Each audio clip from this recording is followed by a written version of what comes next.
Hey everybody, it is Cinnamon Cooney, your Art Sherpa, and today I'm going to show you how you can paint waves crashing into the shore against sea rocks, creating sea foam, and doing all that amazing action that we love along a beach shoreline. I am going to show you every technique you need, every color mix, every tool that I use, explain everything. To help me do that is my husband, John. Hello. He not only turns on all of our equipment, but he also makes sure that you see the techniques that I'm demonstrating or talking about by zooming in the action, making sure the camera's pointing at what's happening, because what you can see, you can generally follow along with at home. If you are new to the channel, don't forget to check the description down below. There's extra information about the materials that I'm using. There are links to help you find resources. There's a link to my website that takes you to a free traceable, a free gridding reference to help you orient objects on the canvas, the painting that you can download and use for reference as well, and most importantly, a written out step-by-step mini book which shows you all the steps in another explanation and breaks it down by step with materials. As if that wasn't enough, this video is also time-stamped 4 chapters, which means that you can come back and easily find where you were in a video or locate a technique that you need to cover again. So you're never going to feel lost again in a video. This is something we've been doing for 2021, especially. And we're really, really glad to be introducing to you guys in this more organized way where it matches the mini book. We've done chapters before. I mean, we've been on YouTube for a minute, but this is the first time that we've had a written out explanation and a chapter explanation that are made to go together with each other. So I think you're going to find that really helps your result. If you're feeling optimistic and you just came in just to see the painting, hit the subscribe button. Trust me, you're going to be glad that you did. If you're here for Acrylic April, congratulations, you are doing so good. You're going to really see how all your previous skills have come together to make it easy for you to paint these kinds of topics. Your only goal for this is to see if you understand 2 or 3 of the water and landscape concepts that we've been introducing all month to you. For whatever reason that it brought you here, there's really nothing left for them to do but get your paint, get your brushes, come back and meet me at the easel right now. I'm going to show you how you can paint this. Today's project, we are going to be using an 8x8 stretch canvas. On it, I have the wish or intention for you at home that you weather the storms of your art life with strength and joy, because, you know, your creative journey is one that ebbs and flows, much like a tide. See how I'm going with the water analogies, John? I do. But it really does. And sometimes everything comes together really easily, and sometimes some projects are frustrating. And what I wish for you is that you learn artistic resilience to enjoy the journey no matter the project result, because I think it's very important as an artist. The paint colors that we're going to be using today are titanium white, phthalo green, phthalo blue, ultramarine blue, burnt sienna, cad yellow medium, cad red medium, and Mars black. I also, for splatter, will be using a fluid titanium white. This is an acrylic that has a not such a thick density. It's more splatterable.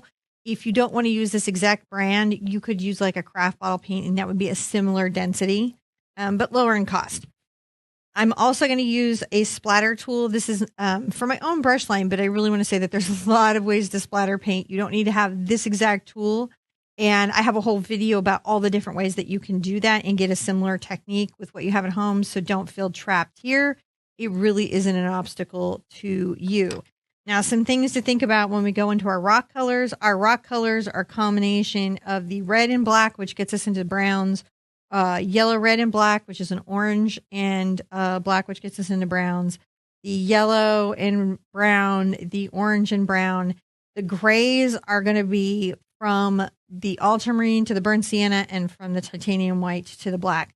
So if you're wondering how are we going to get the colors that you see in the thumbnail, those are going to be the ranges and mixes that we do. If you want to know more about that, I have a whole video on how I mix color, and I even have a video on how to mix browns. So I feel like that's a lot of information for an introduction. Yeah. You guys feel informed? I feel informed. Hopefully you feel informed, encouraged, and you know that you can do this. So based on that, let's go to the first step.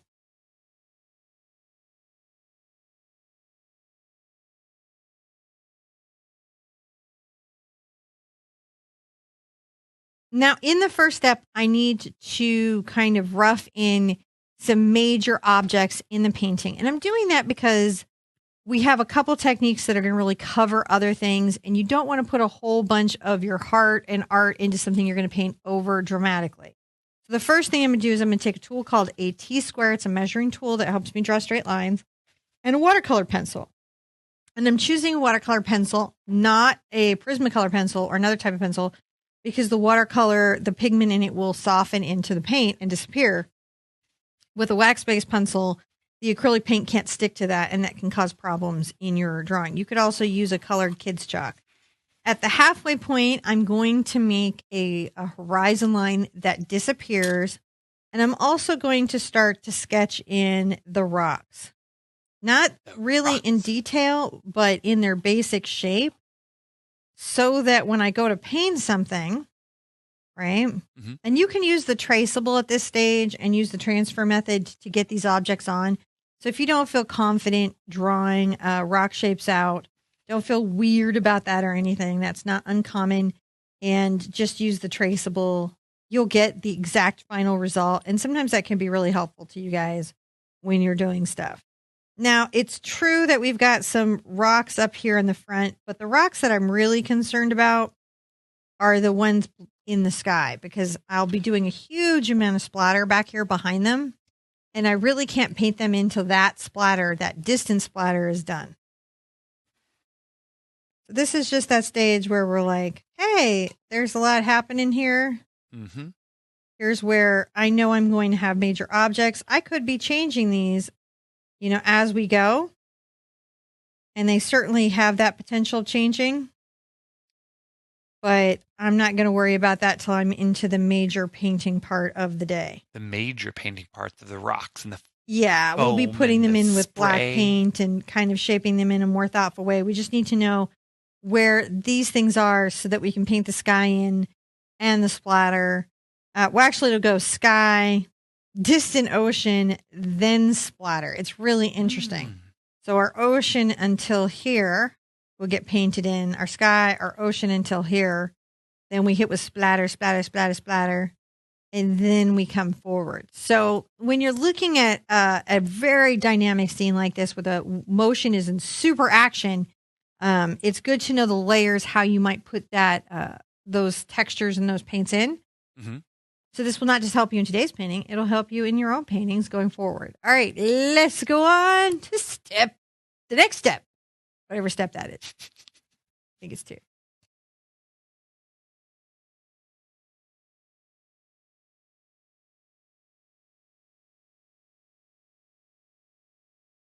So in this step, I've got to put in some distant and loose sky. I'm going to take a number 20 bright. This is a square-shaped brush that the filaments come out from the ferrule not as far out. They're a shorter length out, so that makes them a little bit stiffer and better for heavy body paint.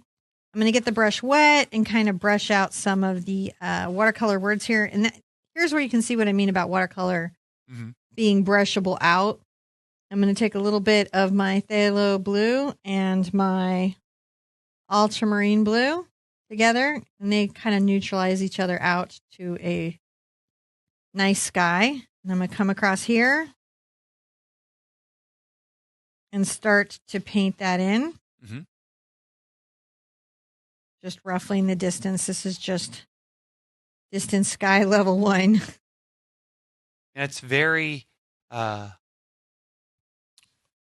it managed to catch a lot of like brush stroke in that so that it looks very sky-like. Yeah, I think that was just that the surface was wet from removing the watercolor words. Oh, so maybe the wet surface contributed to that? Yeah, the wet surface definitely contributed to this. But since it's just a ground at this stage, I don't really have to worry about that because I'll be coming back, making it more specifically something in a minute.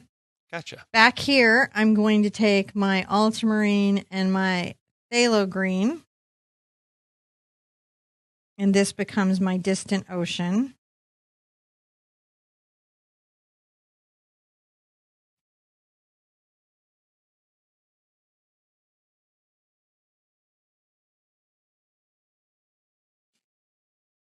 And I really got to get that kind of in before I can even start putting in any waves or anything. And I may even raise my horizon line a little bit. This is interesting. I can raise it into the rock just to give myself more room for crashing waves and rock. I'm doing. Yeah. Because this kind of goes across here. I may raise this up a bit, but I've got so much splatter, it's not particularly a worry for me. There we go. So a little bit above. And that's why it's always good to check the grid reference off of our website, because the grid is the finished painting with inch by inch measurements. So you can really see where an object is on the canvas. Mm-hmm. And that way, if you're at a stage where you have trouble orienting objects to their space and their relationship to each other, that grid helps you very quickly visually understand the map of your painting. So even if you don't use it to draw the painting, you can use it to orient objects in the painting and be prepared and know where the painting is going as we go. Now I'm going to want to dry this and come back, and I'm going to add some more details.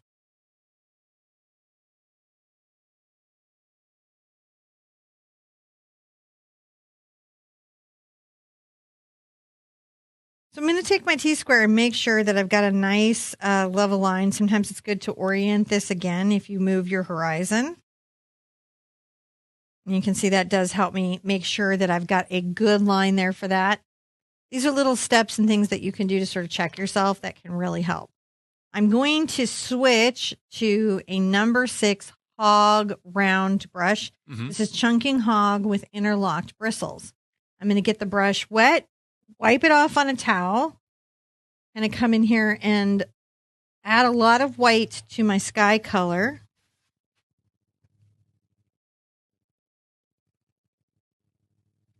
I'm not going to take it fully white. I just want to make sure that I've got some more white to it. And I'm going to begin to loosely brush up some of this light sky. It's okay if I go over the rock because we're going to be painting it back with black in a little bit anyways. Back with black.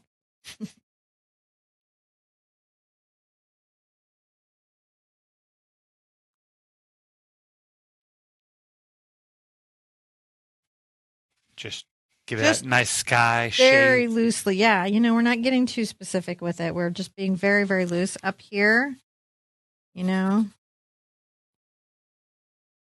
And come back kind of loosely. And then a fun thing that I can do is I can load my brush with both colors and just kind of come down at a curved angle. Just a little bit. Mm-hmm. Come back with a little more white. You can even get a little brown into that mix. It kind of grays it just a bit.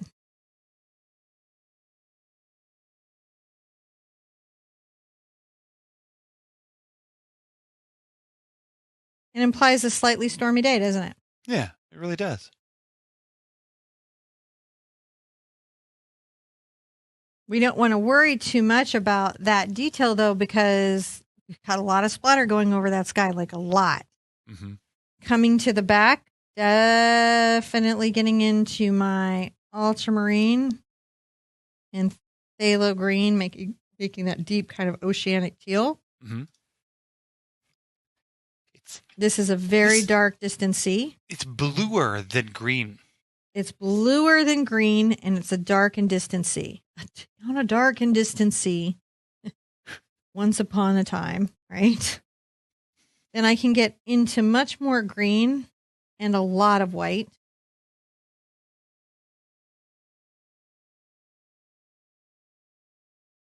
You very carefully brush up. Might even get some yellow into it. Look at that. Ooh. Some faraway sweller wave that's going on.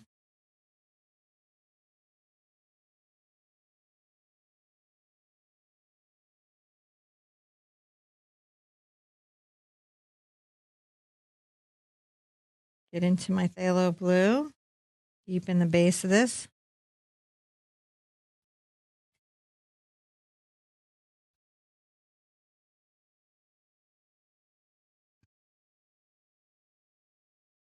Wipe out my brush.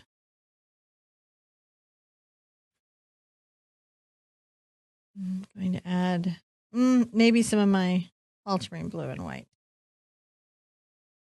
Don't want it to be put it in some shadow if we're going to want it to look like what it is. It'll be the highlights and the shadows that make it really work. At this point, you've kind of come along. If you're doing the 30-day painting program, you sort of understand why we're making the decisions that we're making. Why am I shading the foam? Why am I making the tops of the waves a particular kind of light yellow color? Mm-hmm. Speaking of, I'm going to come back in with even more of that for right here.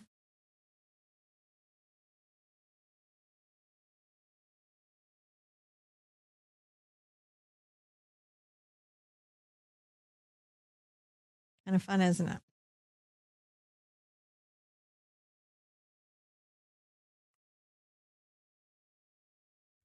That's really nice. And get a little bit of a lighter color of the white and ultramarine blue, but it is much lighter on my hog brush. And I will come here and very carefully, tapping up and down, apply the top splatter. That's maybe in a little more light.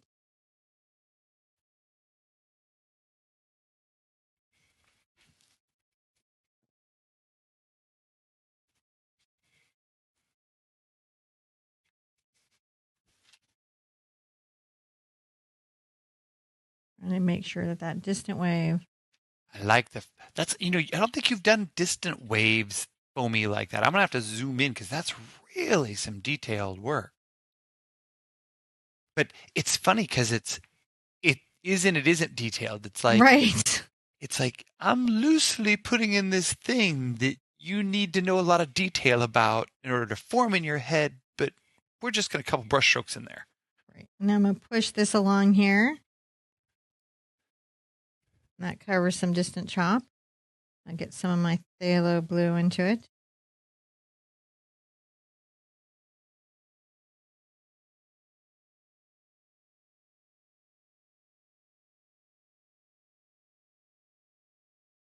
And then right about here, I'm going to come back into my yellow white.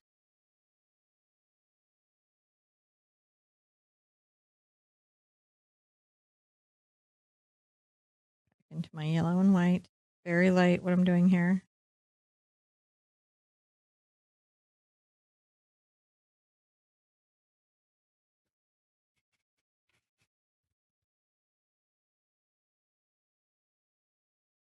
Wave motion. Yeah, we're just catching the forward part of this. Just beginning to think about it. Curl those brush strokes. Going to get a lot lighter, but we want this kind of green starting space and those nice curves. And I'm going to come here and kind of come back and forth.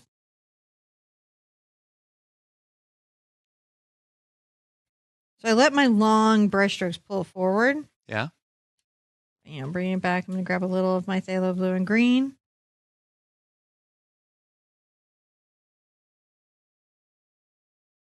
And I'll shade back some deep values to the surf that's happening back here. Mm-hmm. Distant chop. So creating those values between those two. Get a little bit of white on the top here. And if this wave is dry enough, I should be able to come over the top with a light dry brushing. That means there's not a lot of water on my brush. Now you may have to dry this if it wasn't dry. Yeah, if you can't get the paint to layer on top like I am, a couple things could be happening. You're pressing down too hard, or the paint underneath is just too wet to allow you to do this. Or your brush is too wet to allow you to do this. It's always water, brush, pressure, paint. Those are the things that we're always checking. Mm-hmm. I'm going to rinse out and come back again if I lose any of the depth. I want to lose the depth. Oh, yeah. Important to me to not lose the depth. Those are very subtle little bits of... Bits of detail. Yeah. Come in and blend here. Now, I'm not done with this wave per se. I just need to get it to this point. And I can even kind of come forward and get a little bit coming from the corner here, maybe a little darker.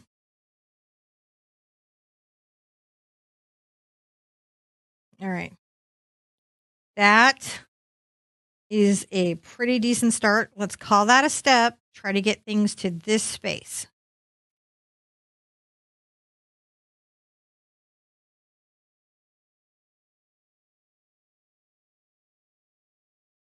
Now we get to do some of the fun stuff in the painting, John. Okay.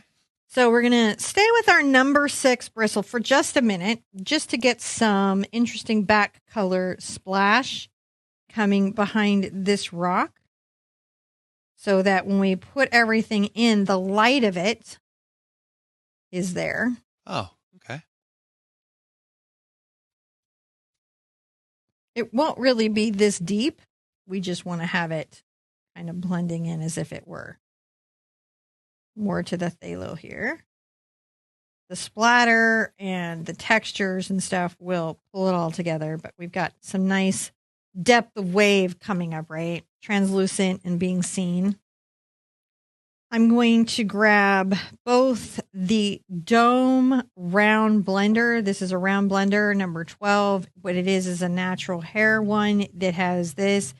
You could do this dry brush with my cloud brush. It's just a bit stiffer, so you will have to work it in adjustment for that. And then I'm also going to use a number 4 round. So first, let's get some of the white into this bright color mix here. Come to the top of our wave. Kind of create some almost hard lines. Yeah, they're crisp. Yeah, where things we're very sharp. So we can contrast not just the value of the curl of the wave, but also the cleanness of that line coming down.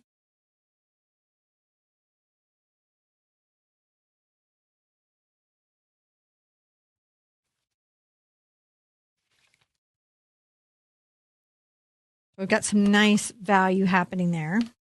I'll take this brush and I get it slightly damp.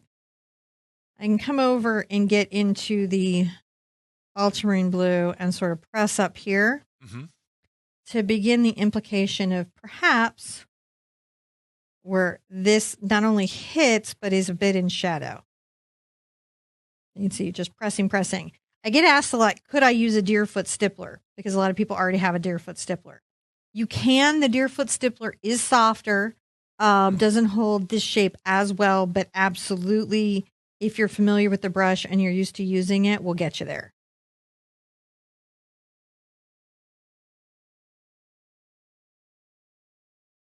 I'm just adding some of this blue base here so that when I come forward with my around the rock ocean space, it's going to be good.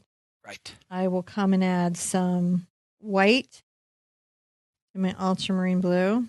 And I kind of use this brush as a stencil. It does break up a bit and give me some nice texture for foam.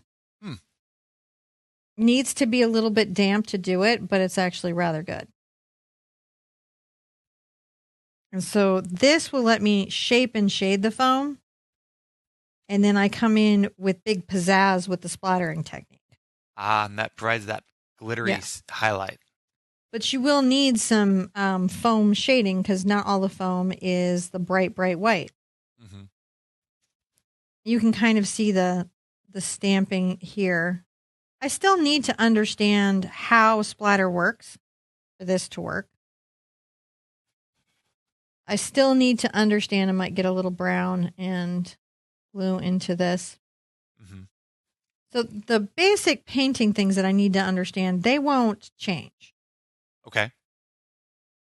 The tool I use is just a way to get a texture or a technique done or accomplished. All that being aside, I still have to understand the composition of the water when it hits the rock and the way it displaces. So like that's why when it's small, you know what you're doing. Doesn't matter. Big or Yeah. small, it's all the same thing. Big or small, it's all the same thing. Rock is the same as cloud, is the same as water, is the same as anything else. If I want to, I can get into a little bit even to my direct gray. I might go into my direct gray for this, for the water.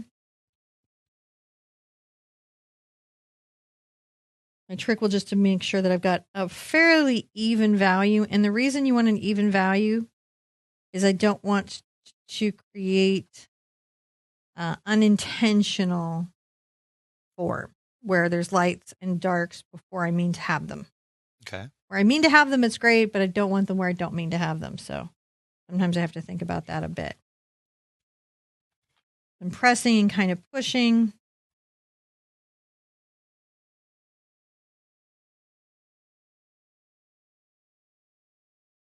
You know, and then I absolutely, let me hold on a second. I gotta do a thing here. I absolutely will still use my splatter, but if I do this pre-shaping, if I pre-shape all this before, it is pre-shaped. Well, then the dimensionality of the sea foam isn't just, it's not just a technique. Like, I'm not just doing, like, sometimes you do a thing and it's just a technique based object, right? Like, I do a bunch of smears and I put a lid over it and then I paint around it and it's a planet. It's sort of a technique based object, right? The technique itself builds it, but not an understanding of what it is, not light and shadow and form and texture all playing together. One is not better than the other. It's just a different understanding of how something exists. Gotcha. So I could just splatter foam and it would look like sea foam. But by doing this, it will have a sense of being more authentic to the world that it's in. And if I go forward into lighter values, and I will sometimes add water to my brush just to improve the way that the filaments tend to want to, see here? Yeah. If it's just a little bit damp.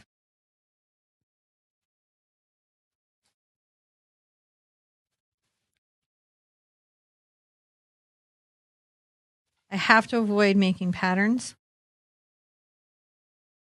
Not just in the foam itself, but in the up and down motion of the brush where I'm engaging and disengaging. Mm.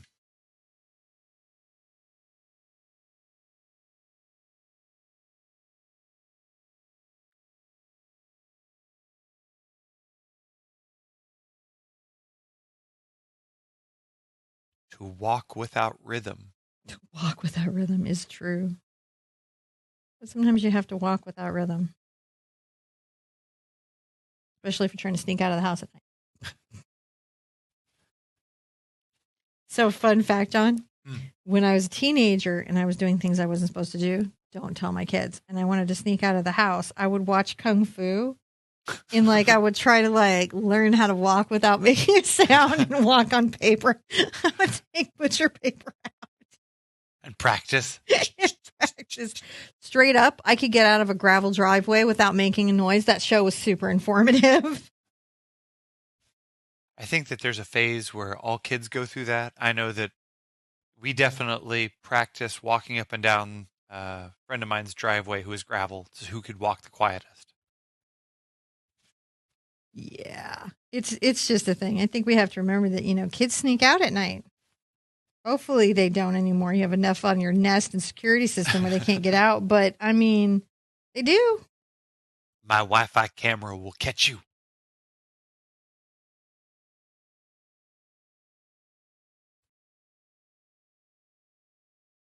Dangerous to do now.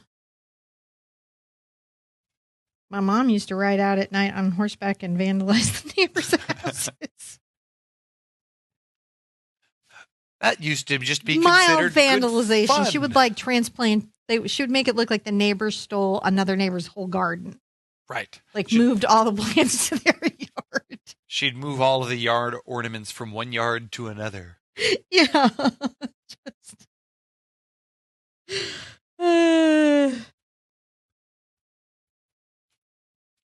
I'm just trying to make that foam, that shape of the foam. That's what we're looking for. Mm-hmm.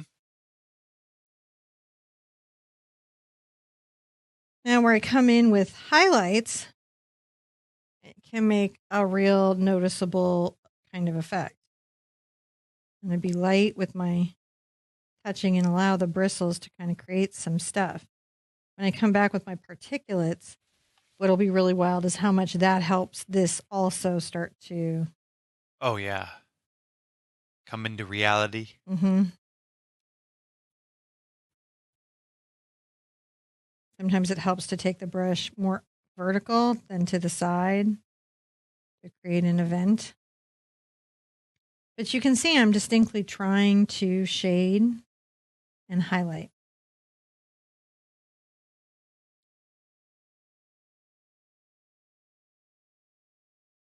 The sea foam does have shadows and highlights.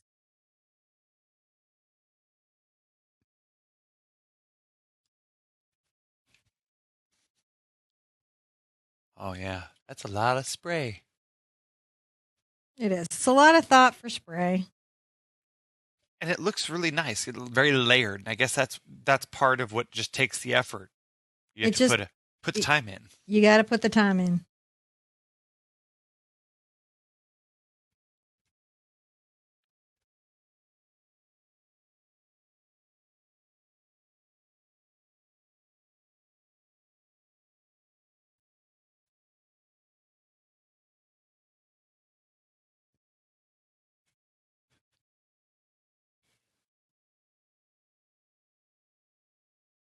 And see that we're trying to capture little elements that are maybe more in light. Yeah. The trick will be not to overdo and know when I'm going to switch to the splattered particulate versus the painted particulate.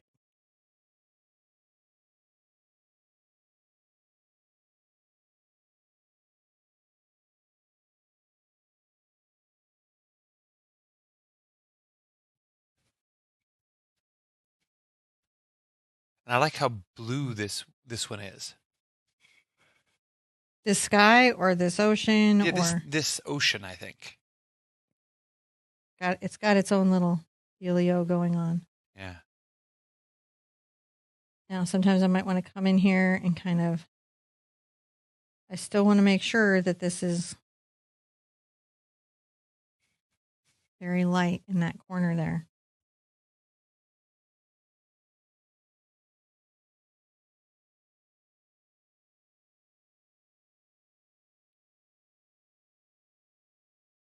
All right, I'm going to put out some white. Mm-hmm. Hopefully I have enough value and density and everything. I'm going to take my splattering tool, my splattering method. I'm going to go ahead and work it into the brush. I like to make sure that there's no big glops anywhere. And begin to splatter out a few places.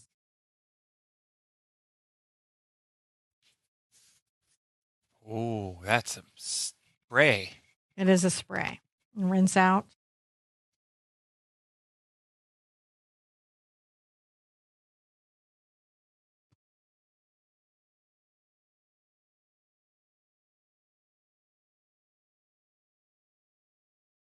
I'm going to need to clean the iPad later.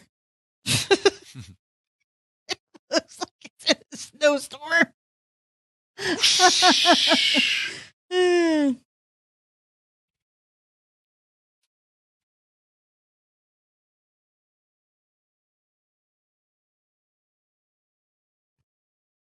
So you can see how some of that shading with our particulate really helps. Mm-hmm. I love the spray.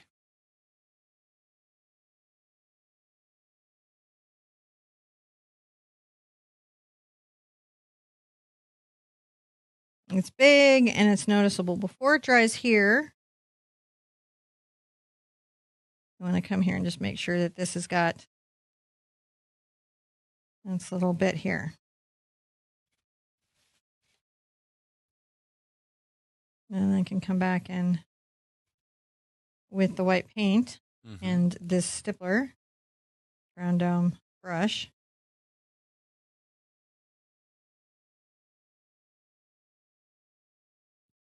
to find some of what is happening. All right. That is a lot. That is really nice, though. It's very Isn't it nice? sprayed. We really need to dry it before the next step.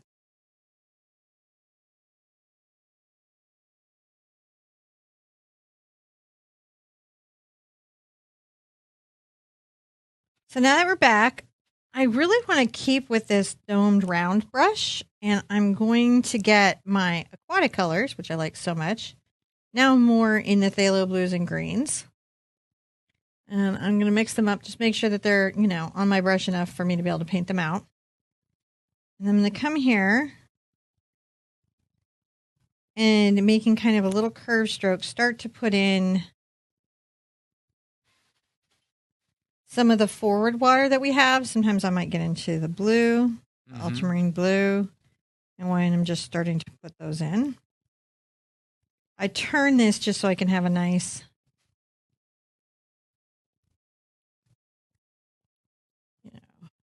directionality. You can get a little of my ultramarine and my green in there.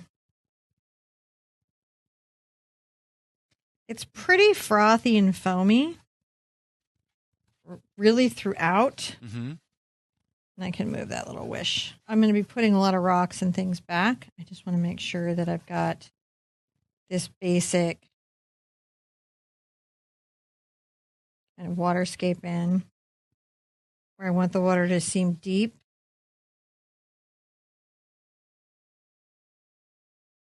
I might add a little more green. I'm going to do that right here, kind of in the central area. I don't want to put too much detail in, and the reason for that is because I've got a lot of rocks I want to add, but I also want a base of water that I'm adding those rocks into so that it's flowing around something. But even as I put these objects in,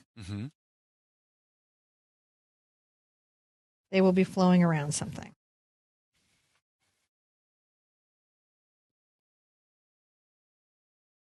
Now put out some more white paint.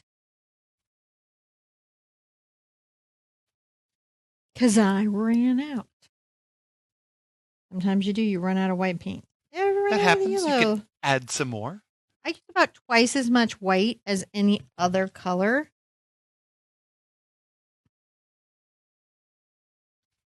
If I'm not doing black on black canvases, I probably use black the least.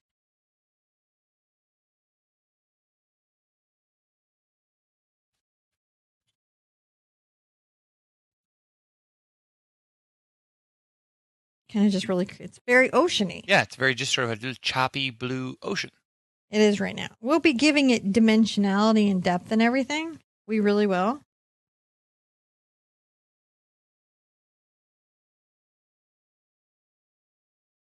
Take the blue here.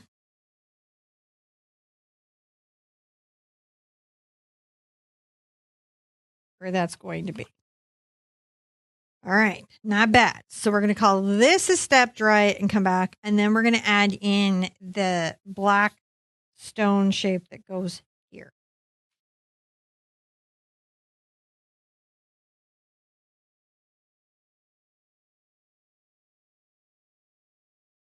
So for this, I'll take my cat's tongue because it's a larger brush and it has a good edge. You could do a larger round, you could do a larger bright, whatever you felt confident in. And I'm going to actually just start, believe it or not, with black.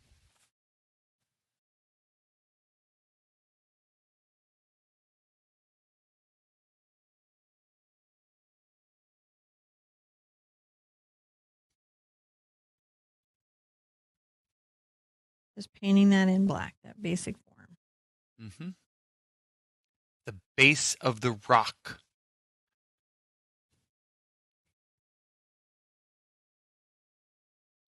Rocks have interesting shapes and kind of jagged edges.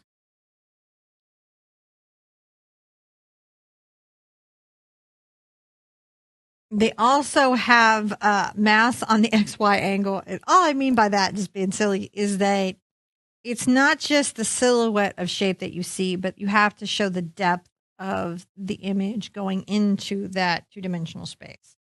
And to do that, that means we have to put some rocks that are maybe forward into the water.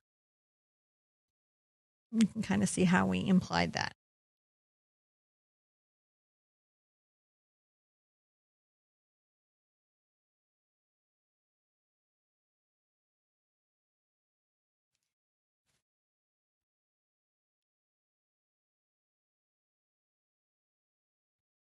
Just blocking in the basic of the rock.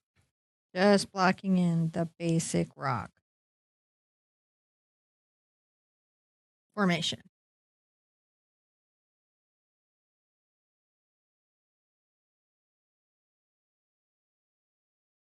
So now you can see why we wanted to put that spray before we put in the rock, because it would be very hard to mask out the rock. You could absolutely mask out the rock. It just would be challenging. You'd need to have a masking fluid, which, masking fluid actually takes a minute to understand how to even use. So you just have to decide what is easier or harder for you.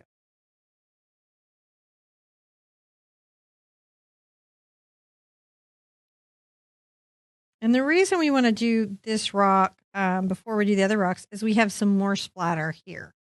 And there's complicated forward-facing rocks that don't have splatter. That way, if we do this now, we paint this one in, then we can splatter it and then layer in the rest of the rocks and chop. Perfect. So it's a bit of an involved process, but super worth doing. I'm going to grab my number. Actually, let's call this a step so you guys can see the shape. It'll just be easier on you. And then we'll paint in the rock. Okay. That way you're not trying to capture the silhouette. That way you've got a good image of the silhouette.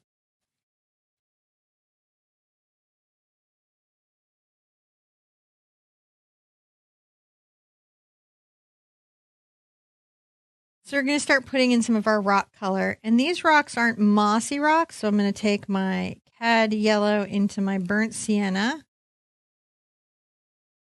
And then mix that in there. And I'm also going to grab my titanium white. That's going to help me start the process. I can also gray things a bit with ultramarine blue, believe it or not. So we've got a lot of range here. I'm going to come on this edge with a 1/2-inch angle brush. I like that angle brush. It does a nice rock. The angle brush rocks. And the angle brush has got some nice rock beginning.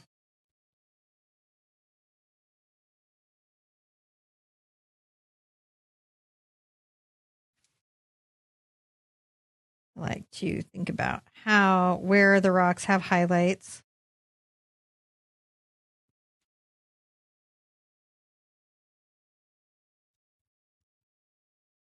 Kind of speak to them a bit.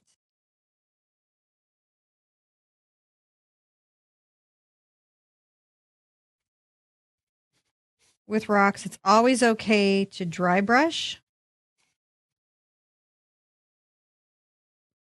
because rock surfaces are so rough. So if your brush gets dry on you, don't panic. Nothing has gone wrong.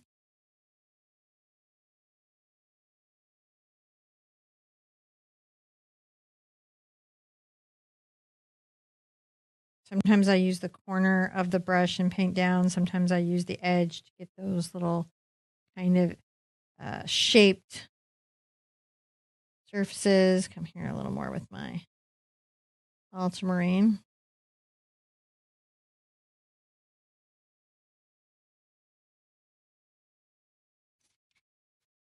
So not as bright, maybe. Little sort of shaded sunlight. Well, just different values for where the rock is, perhaps, in its little rock journey. Because there's light reflecting up off the water and everything around. Exactly.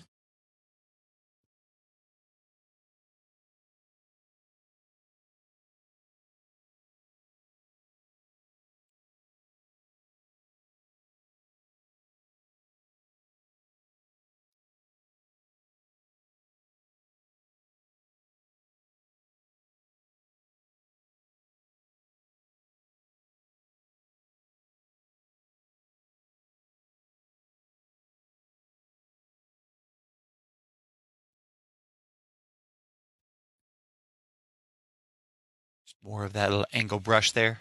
Yeah, just laying things in. Laying shapes in. Once you lay shapes in and you start to get highlights, midtones, and shadows, the rock really starts to take form. Mm-hmm.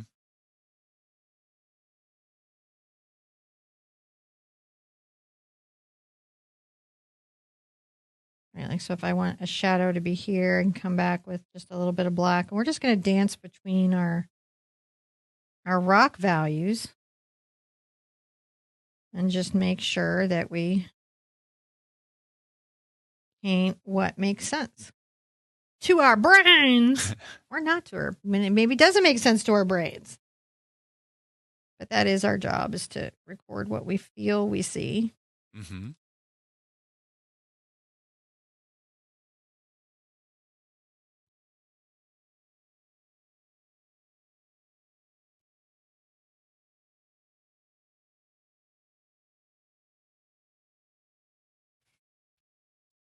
Oh, yeah. That rock's really taking shape. Let your rocks take shape. They do. And they do. In the shadows and the highlights, they take some shape.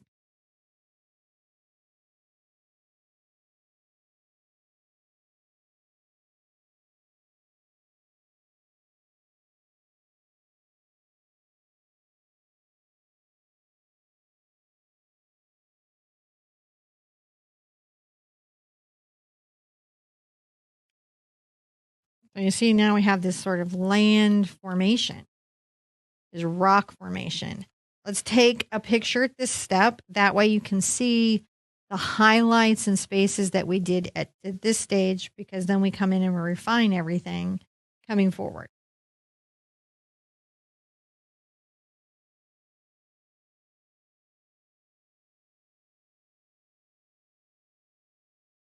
So I'm going to get into my hog brush again, and that's just so that I have a point, but I can also make some rough dry brushing marks.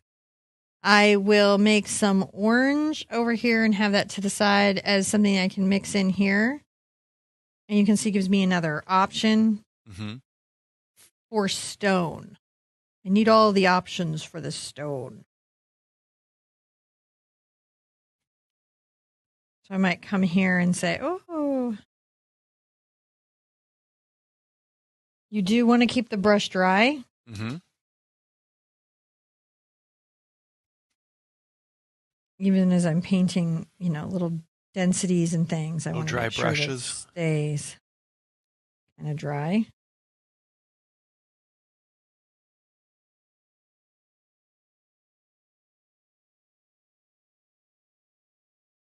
Just coming in and painting this. You can see being kind of rough about it. Mm-hmm.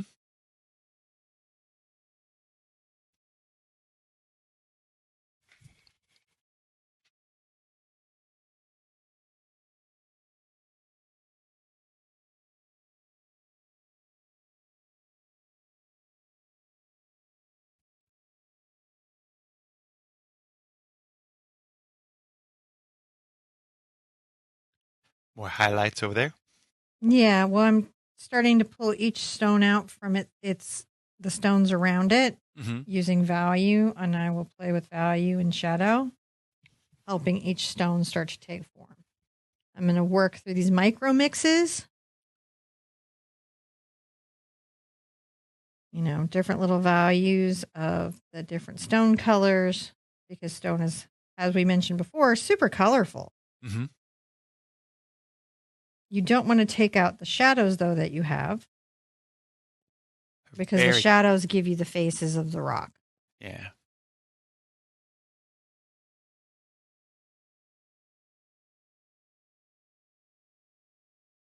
So whatever color mix you're doing, you've got to be like, oh, well, maybe I'm going to put some sun on that rock there. Mm-hmm. And maybe a couple places, you still have to make sure that you are paying attention to those values. So it'll be kind of a thoughtful process for me and for you guys. Quiet and thoughtful.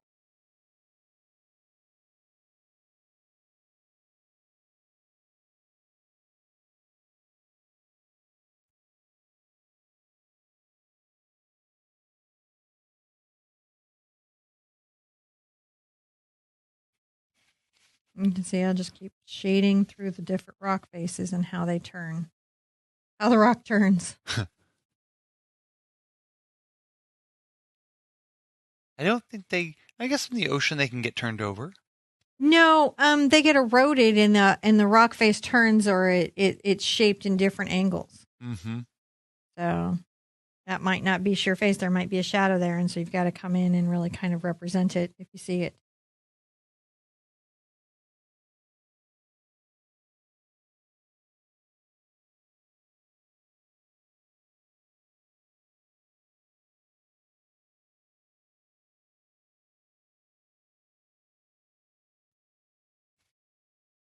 Just find little stone mixes to talk about. Little blends. If I have to roll my brush, I will.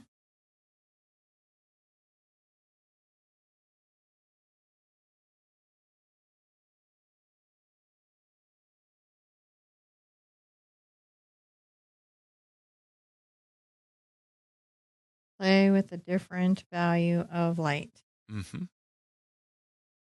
You can see how it implies it's brighter on one side because it's kind of more golden. And then maybe a little cooler on one side with the blue or gray.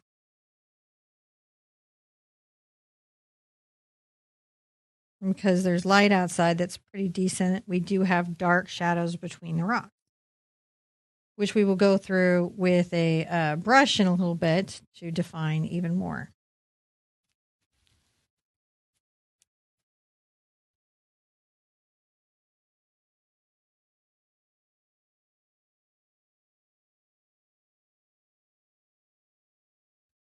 It's really interesting how the lighting just makes it come together.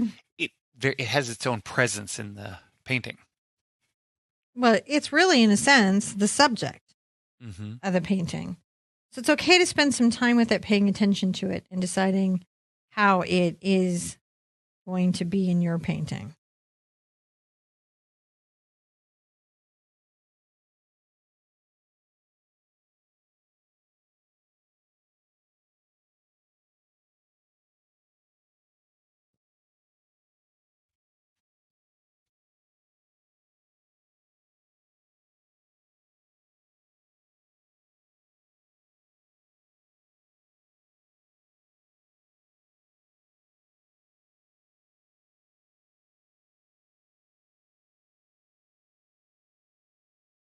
Fun to play with everything. Yeah. Play with it. Be colorful. Think about it.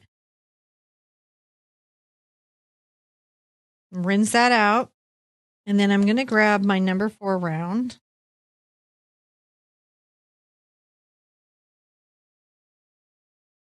Make sure that I've got a little black on it.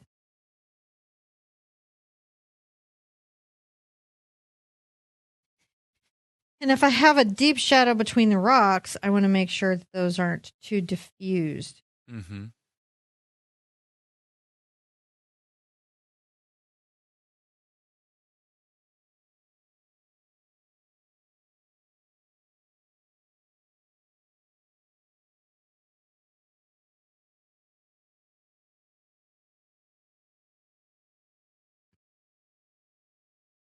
This one I'm a little bit dry brushy about because I'm trying to sort of imply a fold in the rock. But not a pure crevice. Yeah. Some deep shadows. Yeah.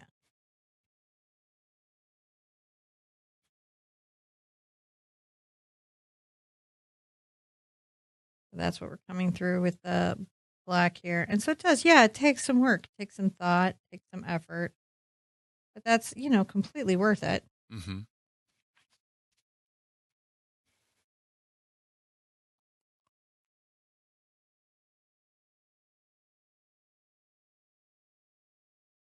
And get a little bit of the light stone color, and also come here and make sure some of these little highlights have perhaps some crispier highlights.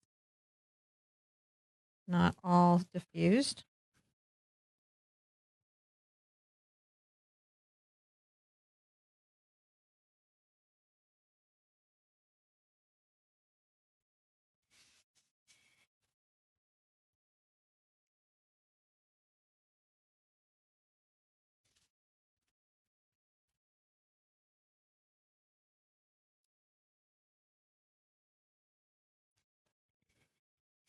That little edging does a lot. It can. It can. It can help you find your little space in something. These are very contemplative rocks. They think about their world a bit.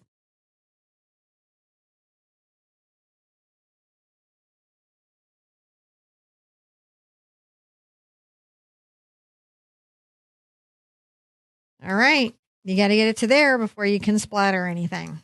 All right. It's a really cool rock in the ocean. It's a lot of fun. And I got to tell you, you can do hours on a rock. You'd just be like constantly adding texture and definition and, showing if things are wet or not. You can do a lot.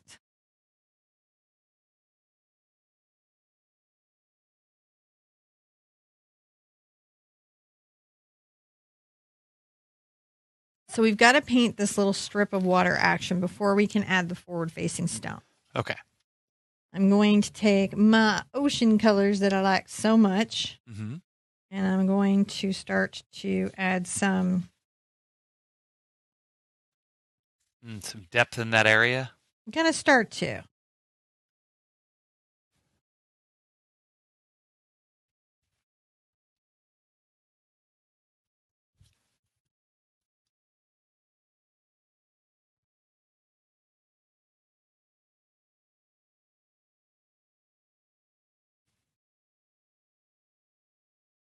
Get a little of my brush wet. And as the water churns. So they say. As the water churns.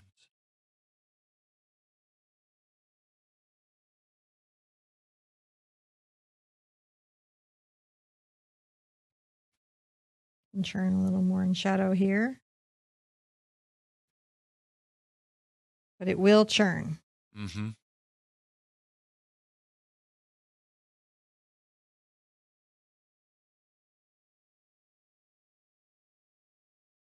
Pushing little bits of color around. You want to make sure that this isn't smooth, calm water. Yeah. Because it doesn't. There's some stuff happening over there in the wave. There is. Turning a little white highlight. We want highlights and lowlights. We want the sea foam to be dimensional. We want it to have depth with both brushstroke and color value.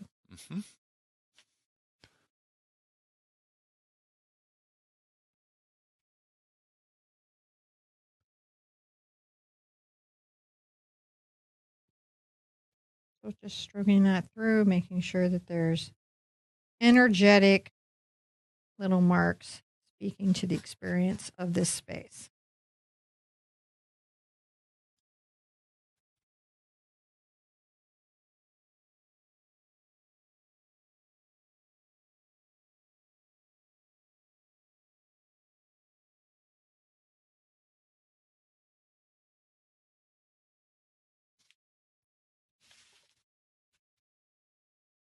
Now we've got more rocks happening here, so yeah, you're okay. You're not trapped. You just want to make sure that it feels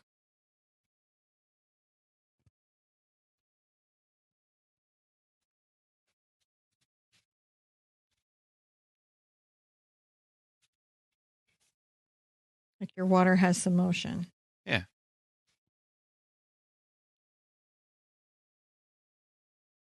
I am going to sort of add a small bit of stencil to this part of the rock by actually folding over a cloth. Some masking. Some masking. I want to mask it a little bit. I'm going to pour out some more fluid. I'm going to take my splatter tool again, which I love so much.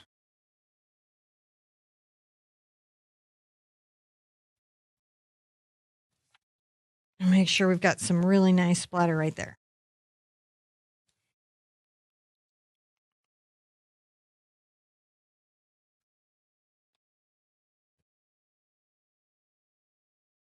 We're going to have rocks in front. Actually, layer here. So that splatter is going to be really wonderful in that it will put this rock and then the rocks in front of it in different spaces. Isn't that fun? Mm-hmm. All right, so time to dry, and then we'll come back and I'll show you how to add more rocks to this forward seascape.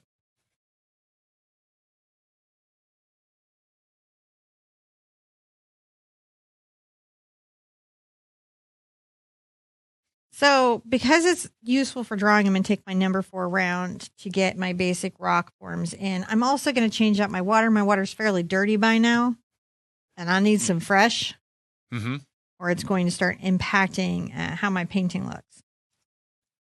I can bring the main rock form here, kind of coming down.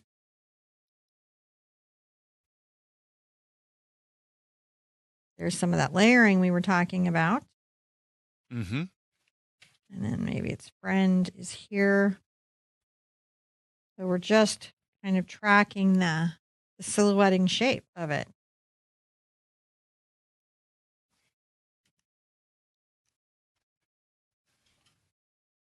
I'm going to just awfully add those in. We'll make sure that we get the picture at the silhouette stage for you guys. Mm-hmm. So that you can get it in as we have it.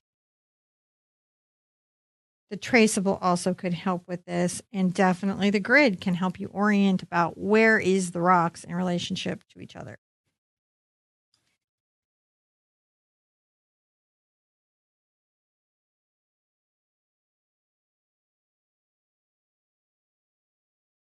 Woof. All right. The basic forms and silhouettes are in, and you kind of get a sense of the arrangement of positive space, which is where the rocks are, the negative space, which is where the water is, and how that needs to kind of generally look. And as you learned here, we create the form of the rocks moving forward with highlights and lowlights. Let's take a picture of this, John, so that they can see where these silhouettes are when they're painting them in, and then we'll come in and start adding the details to all these beautiful rocks.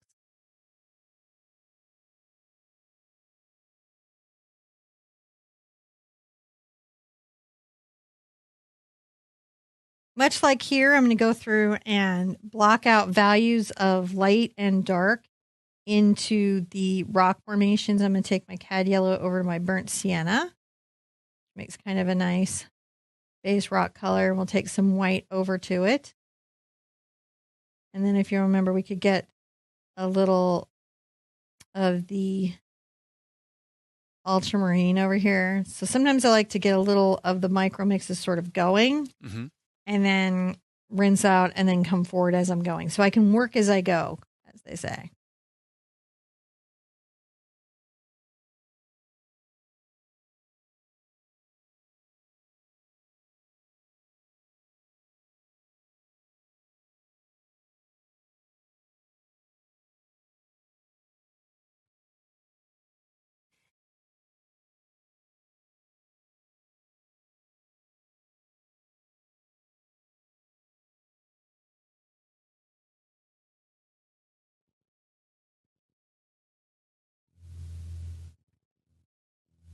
Can be very challenging to find the faces of rocks. They're a simple subject that can be super complicated.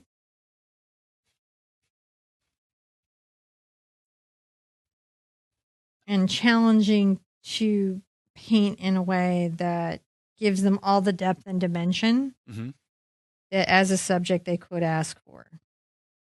I imagine it takes experience to do that. It really can help if you've painted a few rocks. Studies can help. Pre-drawing something and sketching out the values can help quite a lot. No, little strategies like having maybe values mixed out can help a lot.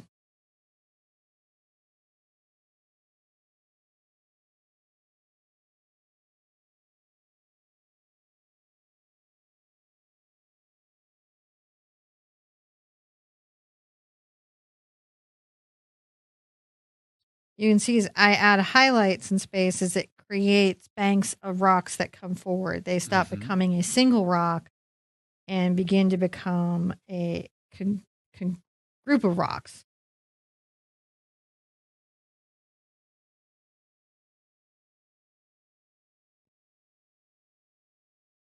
Say clump of rocks.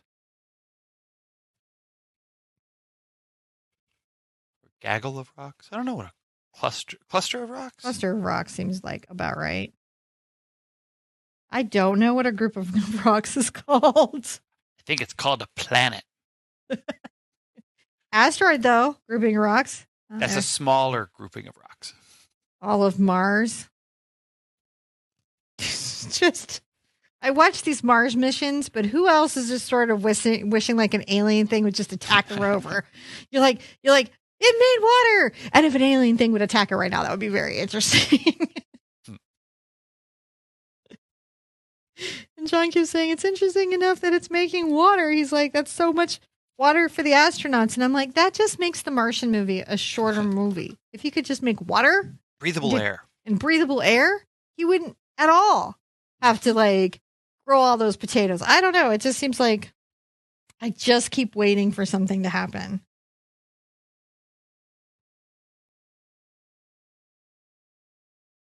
It's hard not to wait for something to happen. Yeah.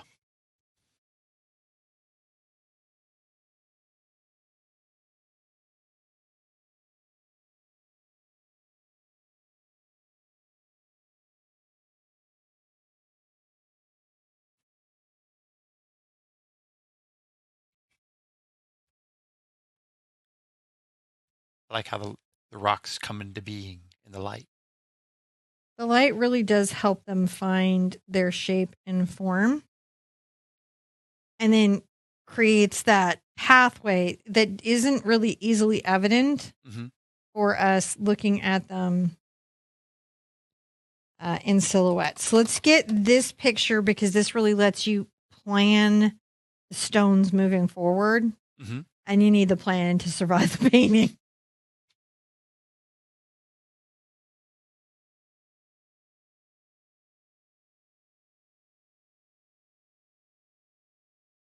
So now that you know where your deep shadows are and some of your highlights, you can begin to create some depth and personality to your rocks. All the rock colors are basically what we did here. And so we can just keep going forward with those mixes.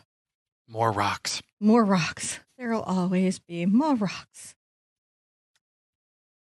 So getting into those oranges and finding those spots where...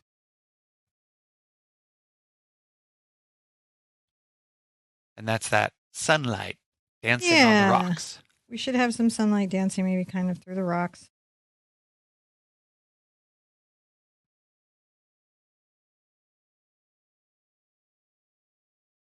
That's fun to play with. The whole thing is really fun to play with. Yeah. Making light and dark mixes. This one really has a lot of it's layers of skill sets. Well, that's why there's a 30-day program that we kind of launched for this stuff because get into more of the orange of it.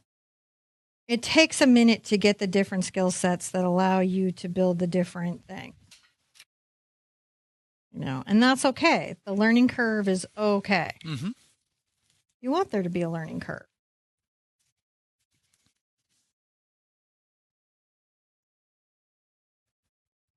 Good to keep like changing up the dimensionality of everything. Remember that the shadow is over here with the blue and we just play with the different rock surfaces.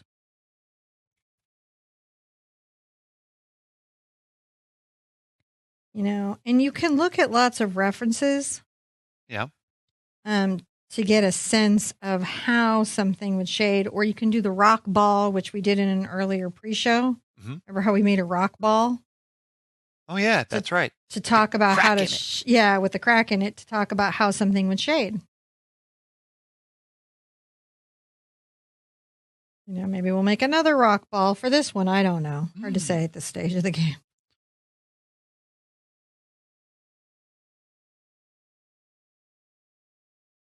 I wonder if there's a rock lobster in there. There certainly is that crab, right? Because this could be a scene that the crab was in. Pretty easily, I would think.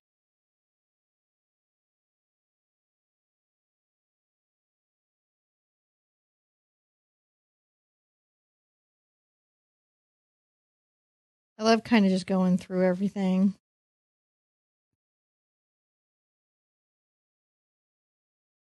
Finding the space.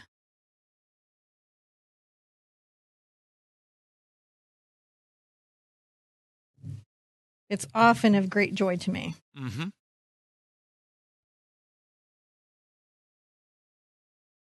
Because rocks by nature, they have a lot of personality. They can. Some are just kind of layabouts. Laying around like a rock. How what you're trying to say? They're Just saying that laying some of about, them. hardly rolling.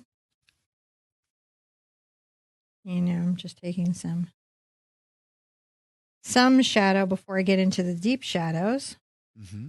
And creating shapes. And you can see the rocks start to really form and take shape, and they look like they are part of the world that, made the rock formation behind them. Mm-hmm.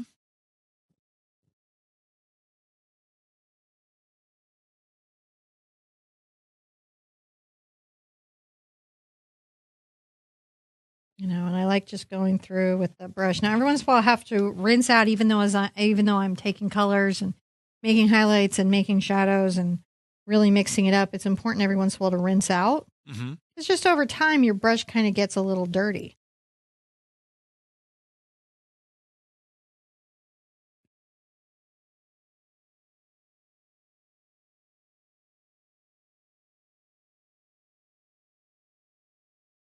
When I rinse out, though, I do have to generally towel out the brush several times. Whatever hog brush you're using in acrylic, you will have to continually pull moisture out of it if you're doing heavy bodied, because the brush really softens in water. It's not a problem in oils. It's a problem that we have to think about as acrylic artists.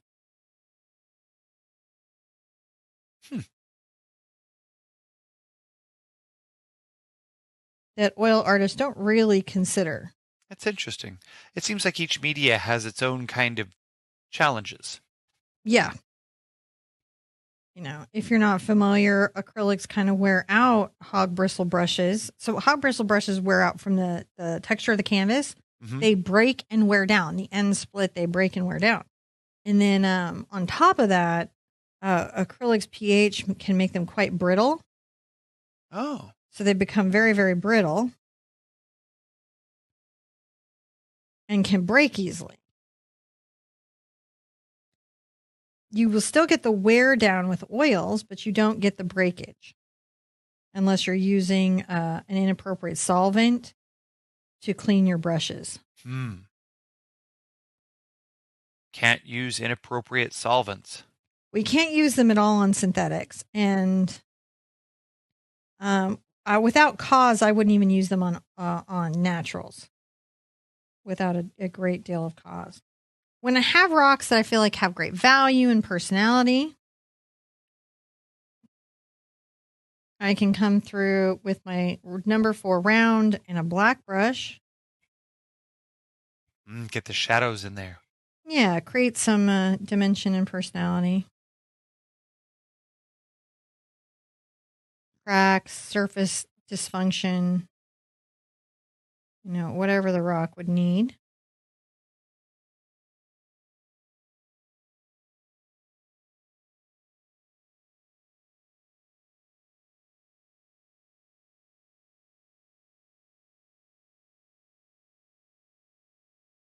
And it's where I can come back and maybe get some little detailing in there that they would have. Mm-hmm. When you layer this with what we're going to have in the water, then the ocean starts to come to life. It really does. This provides the depth that's necessary for the highlights.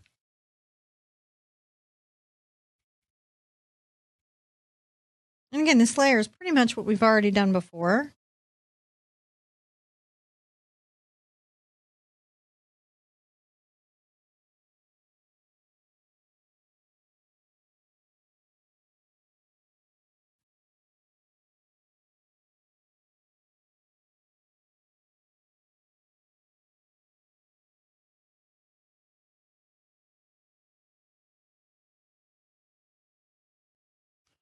You can see that the shadows definitely help the rocks pull apart from each other.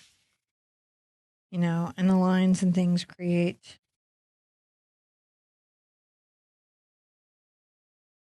some depth that's necessary. Mm-hmm. I can come through with my white and my basic stone color.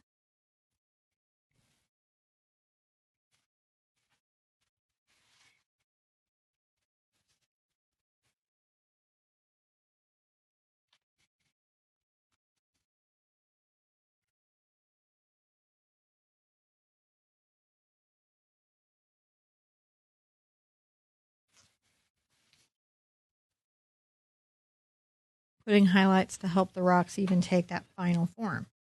Like Pokemon, they evolve into their final form. So if you put a little red and yellow dot on one of those rocks, it could be the crab from the other painting.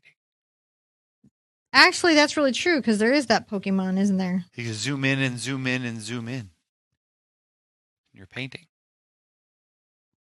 But it's really just about making sure that these feel like they've got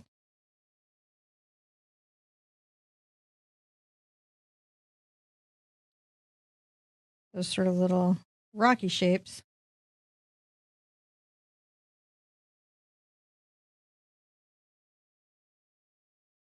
And we haven't even added the little splashy water, which will pull it all together. Mm-hmm.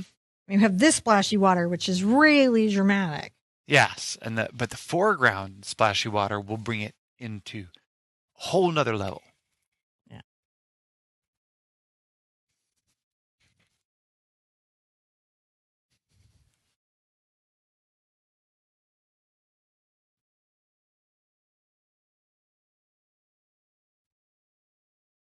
You can see that these little highlights pulling the rocks together. I love how after the waterfall, everyone's like, rocks. Mm-hmm. But you can see that the waterfall rocks really help us understand these rocks.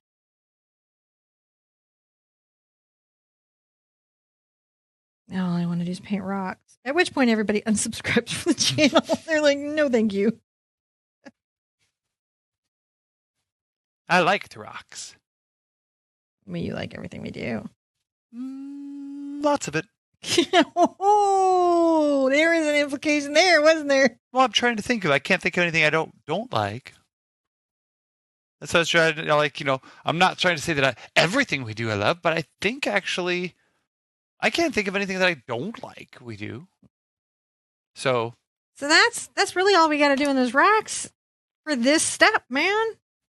It's like nearly done. If the rocks just keep coming. The rocks just keep coming. All right. So when we come back, we're going to add in some water.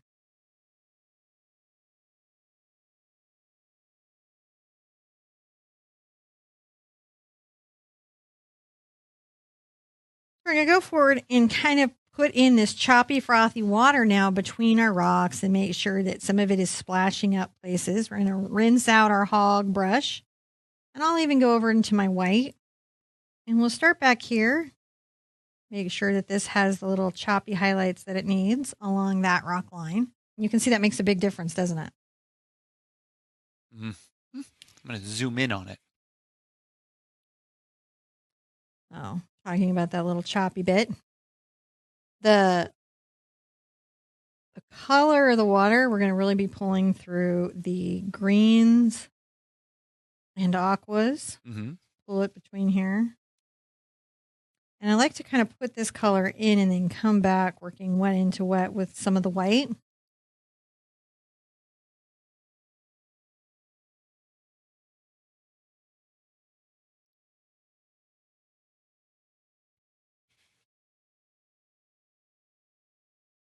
That adds some depth to that water in there. And it also adds some edge to the rocks, which is nice. Mm-hmm. Bring it in between them, and that's looking pretty good. So then when I come in there, I can always grit a little bit of my yellow even into it.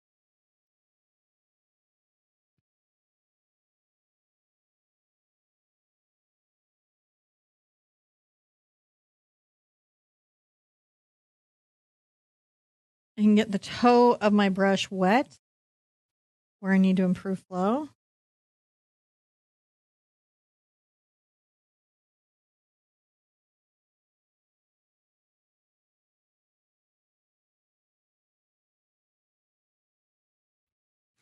And where you know that the water is going to beat against a rock, you flick it up, and then it's just amazing, right? Mm-hmm.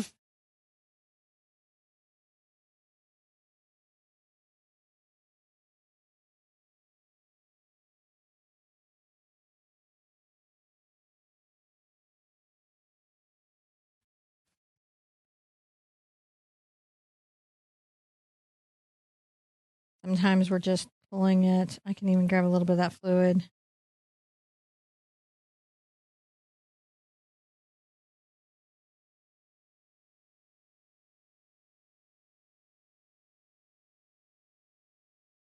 You know, here so much has broken the energy of the water that it's churning, but it's maybe not splashing. Right? We're starting to get into areas that can become tide pools. This sort of formation, these areas, they become the tide pools when the tide is going out. Mm-hmm.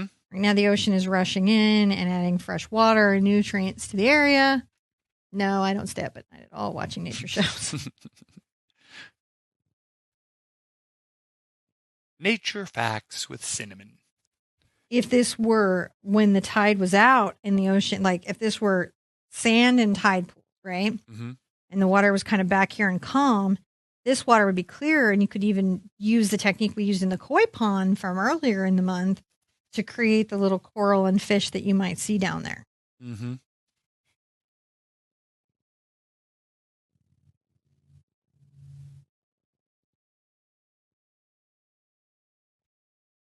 But right now, this is moving enough where we don't have that calm water and it is frothy.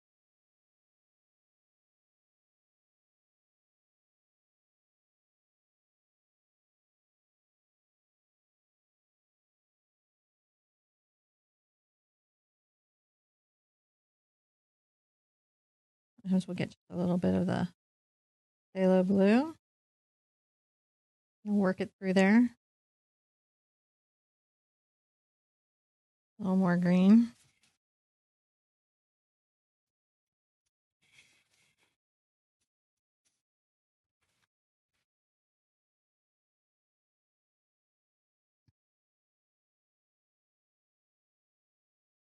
Just back and forth, creating a little bit of energetic water motion. There it is. It There it does. is. It really makes the water just look like it's splashing around in there. And it is splashing.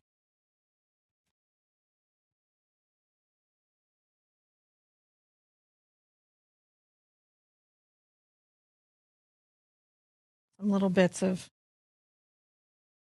kind of thick water on the surface. Mm-hmm.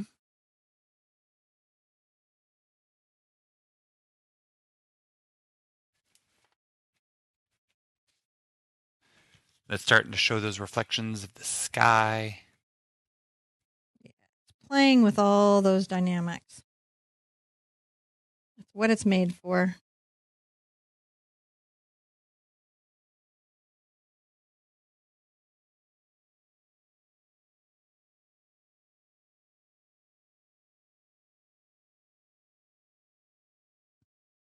Tapping in a little bit of extra white along this rock edge.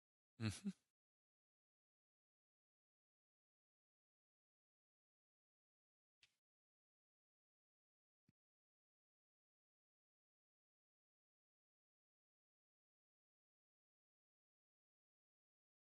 Creating the highlight edges.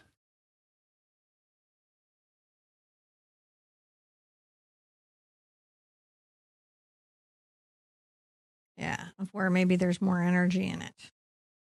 And that's really what you're looking to do. You're just going, okay, where's there Mm-hmm. some foam or energy caught along an area?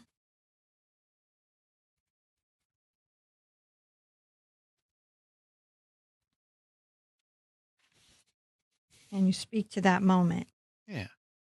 Because when you speak to that moment, you start to tell the story of the sea. You know, now, if you felt like it, you could do this whole technique and put a pretty mermaid on top of that rock. Yeah. Disney would have nothing on you. You can make the splashy splash. You can make the splashy splash. You can do all the things.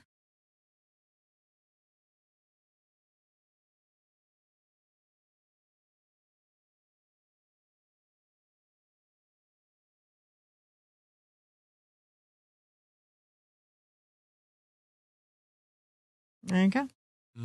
That's the sea. We did it. Wow. That was a seascape to that paint. Just came together so fast. You painted a proper seascape. They painted a proper seascape. They should be super proud. You should be super proud. Super proud of your proper seascape. I'm going to take my number 1 monogram liner, and I'm going to grab my white paint and a little bit of my rock color kind of area. I don't want to paint my signature in a color that detracts from the whole painting. So what I'm hoping to do is put my moniker in here. Hidden among the rocks. Or at least not so disruptive as to pull the eye where it can't possibly go. It's there, it's visible, but it's not the whole composition because we don't want to disrupt the whole composition for our signature. Right. Oh my gosh. I love that. This is fantastic. We did it. The spray is great. It's really good. I can't wait to see everybody's version. Remember, you guys can share this with me on Pinterest and Twitter and Facebook and Instagram. The hashtag is the Art Sherpa or Acrylic April or Acrylic April 2020, any of those to tag in, or you can directly tag into me. That is completely fine. We also have groups on Facebook where you can share the Acrylic April group for all of the Acrylic April stuff and also the Art Sherpa official because this is a tutorial.